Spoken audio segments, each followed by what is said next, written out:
Okay, sorry about the second video on this subject, but there was a couple of points I just didn't get to, and I think they're worth getting to. Sorry, I realize I should be more disciplined and have my agenda set so I can get this stuff done in one video. So I'll try to avoid this in the future, and even this explanation is horrible. But anyway. So the first point I wanted to make is that there's, this whole YouTube thing, and the fact that these people exist out there. I was getting to that point, and there really needs to be a mechanism to have this battle. We need some sort of Thunderdome, two men enter, one man leaves kind of arena for these ideas to compete with each other and be appropriately, classified as, winner and loser. We need some sort of, obviously the judge, is always the problem. It's like, online is a whole different world than the people on, on computers are different than the real world public. I mean, if you see that in all kinds of polls that are done, people online are wealthier and,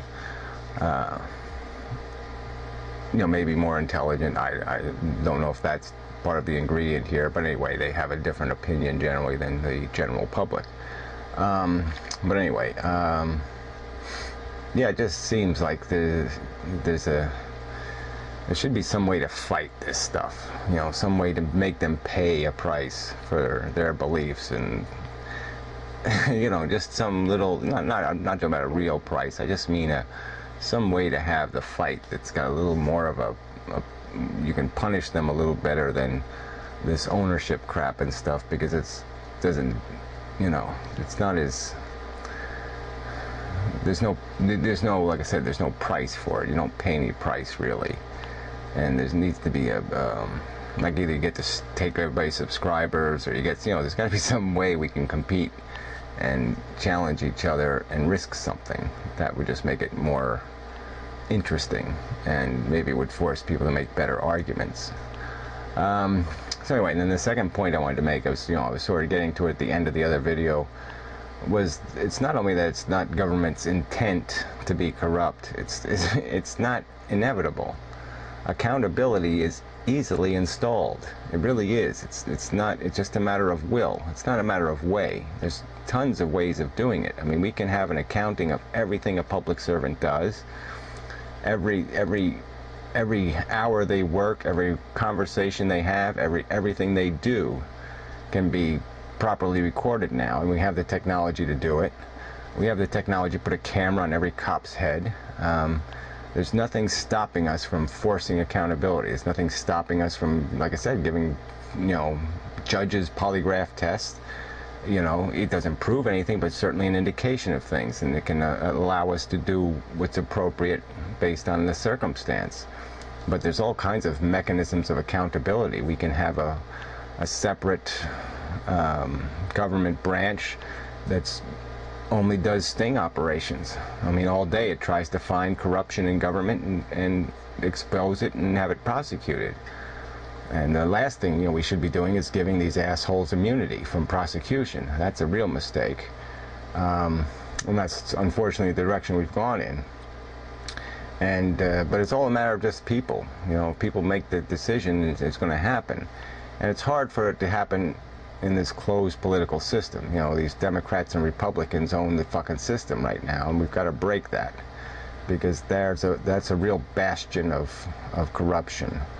A real bastion of sellouts, vested interests, and I don't want the teachers' union deciding my politics. I don't. Fuck them.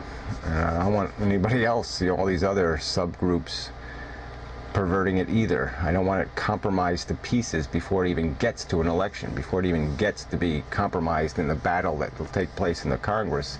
I don't want it compromised to pieces before that even happens. And that's sort of what happens with this stupid geography-based election system, where the same majority gets to own every district, is that it's your opinion is already compromised before it's even fucking gets to the battleground where compromise is supposed to take place.